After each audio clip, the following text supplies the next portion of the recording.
So to use biology classes through Google Meet app, in your Play Store only, you need to open Google Meet.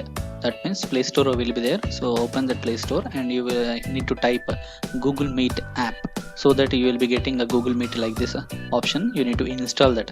After installing, you will be getting one option here, open. You need to open the app. After that, it opens directly into the app. After opening option is selected, then it opens into the Google Meet. Then after that, you need to allow microphone, okay.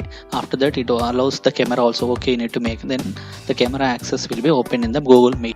You need to select your account. Already login account will be, after login that, select your account or which is already login with your Gmail ID. After selecting that, you will open into Google Meet. So daily we will be giving some links here. After taking that link, you need to select that link. After that, you get login into the Google Meet.